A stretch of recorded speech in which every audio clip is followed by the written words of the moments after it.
Cerita rumah saya yang angker. Saya berasal dari kota Samarinda dari Kalimantan Barat, dan cerita yang saya tulis di bawah ini berkisah tentang pengalaman pribadi saya dan keluarga di rumah saya sendiri. Rumah saya dan keluarga dibangun oleh ayah saya sejak tahun 2016. Rumah yang tergolong baru, dan tidak ada kesan angkernya jika dilihat dari tahun pembuatan. Yang membuat rumah ini menjadi seram bagi saya sekeluarga, serta teman dan tetangga saya tentang rumah ini adalah koleksi barang-barang antik ayah saya, yang mencapai ribuan di dalam rumah ini, yang tidak bisa dipungkiri masing-masing barang ada sejarahnya dan terkadang ada penunggunya, sehingga tidak sedikit kejadian mistis yang terjadi di rumah saya. Seperti yang paling ringan ya pintu diketuk-ketuk tetapi tidak ada orang. Suara orang menyerupai ibu saya memanggil tetapi ketika saya tanya ibu saya, beliau tidak memanggil saya.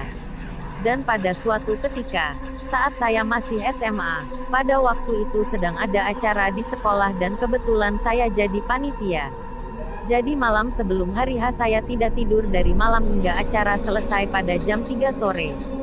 Sesampai di rumah, saya mandi, makan, dan sebagainya, lalu pergi ke kamar untuk tidur.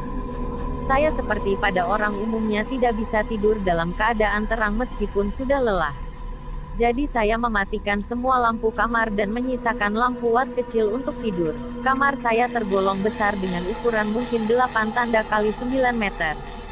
Singkatnya besok pagi sekitar jam 8. Saya bangun dan menemui ibu saya di dapur lalu beliau bercerita pada malam saat saya tidur ketika beliau lewat kamar saya. Kebetulan pintunya terbuka. Beliau melihat sesosok makhluk dengan rambut panjang dan baju putih lusuh di dekat tempat tidur saya. Pada awalnya saya tidak percaya dengan cerita beliau namun ternyata bukan hanya ibu saya sendiri yang melihat, melainkan adik saya yang laki-laki juga melihat makhluk tersebut berdiri diam di samping tempat tidur saya. Tanpa rasa ketakutan dengan saya mereka pergi untuk memanggil ayah saya di rumah tetangga. Namun ketika ibu saya balik ke rumah beserta ayah dan adik saya makhluk tersebut sudah hilang. Sampai sekarang saya masih penasaran apa maksud dari makhluk tersebut berdiri di samping tempat tidur saya seperti memperhatikan saya itu. Sampai sekarang aku tidak berani tidur sendiri lagi.